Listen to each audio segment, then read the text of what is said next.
One of the questions, do you think you have responsibility when you're on the I mic? just like to listen to a lot of guys that are cocky and they drop a lot of punchlines and that, stuff like that. So I do the same thing, but differently when it comes to laying songs.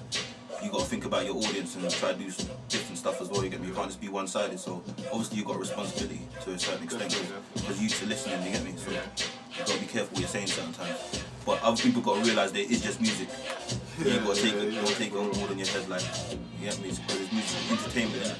You've got a responsibility, but then again, at the same time, the listeners have got a responsibility to know that all the things what we're saying is not for you to go out and do. Do you know what I'm saying? Certain people are telling their life stories, some people are just telling stories, innit? But that's just how On our travels, we bumped into the Heartless crew.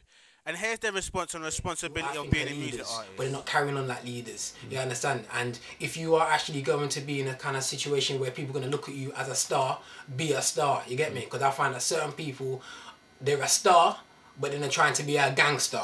Then that don't make it, you understand? If you're a star, you're a star, you get me? If you're a star for robbing people, then you be a star for robbing people. If you're a star for good lyrics on the mic, then be a star for good lyrics on the mic. Don't try and mix the two together, it doesn't work, you understand? All you're doing is leading millions of people astray, you get me? And really and truly, that's one thing I've got to say about hip-hop music as well, because Bush brought me to a good point when he was telling about your, what's the guy's name again? Pleasure. A guy called Pleasure, you get me? He brought a good point, that hip-hop is good because, you understand, it's all black people doing something, you understand, making something with themselves, you get me, actually making money, you get me, basically, up to them if they want to show off and bling or whatever.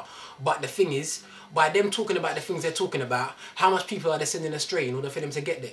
So X amount of million of black people have to go to jail before they actually get their glorification. You understand? When you think about it, it doesn't have to be like that. Yeah, you can still enjoy music and it can still be positive. That's the basic thing I'm trying to say, boy. Keep it positive, you get me? Everybody's a leader in their own right. And if you're going to go on a mic, that means that you're telling people you're a leader. So where are you going to lead them to? Don't lead them up no garden path like what I can see the youths are doing nowadays, you get me? I'm bigging up everybody from north, south, east and west. And I'm business where you come from, you get me? Right about now, music is a universal thing. It's not for black people, white people, it's for everybody. But let's keep it positive. Simple. Keep it positive. Nobody can't stop this music here. Nobody can't stop it. You're mad. Remember me tell you. It's like this. I feel like I got the solution. Peaks change their religion every day. That's a form of confusion. Let's stand up and be counted, regroup and start a revolution. Because all we want is equal opportunities. They've made a few changes, but they're still our arch enemies. If our ancestors could see how silent we've been, they would have called it a sin. This is a war we need to unite to win. Because nothing can divide us but us. They didn't bother teach us about money and interest rates, because our own kinds are meant to be shot into our own breeds on our own estates. To some people, drugs represents the struggle. Let's infest the blocks with more and more drugs so we can create more and more thugs and show the younger generation a black man was meant to hustle. But everybody from my community thinks this is wrong, but won't speak out and says things like this can't go on, and sits down and prays and remains strong. But I can't wait for praise because I don't know if I've got that long.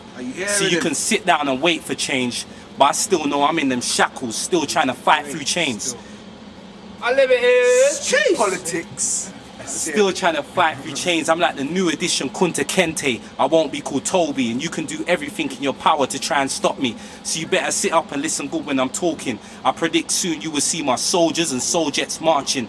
I'm just a body, and through me you can see my ancestors talking.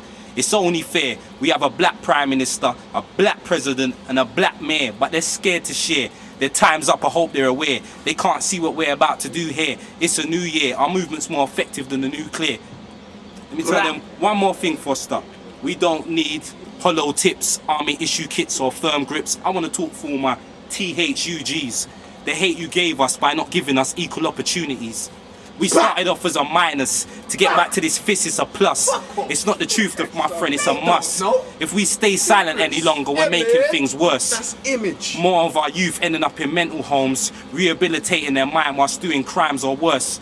More of my black peeps ending up in early hearse. That's all I've got to say. Ghetto politics, Foster, my UC peeps, man.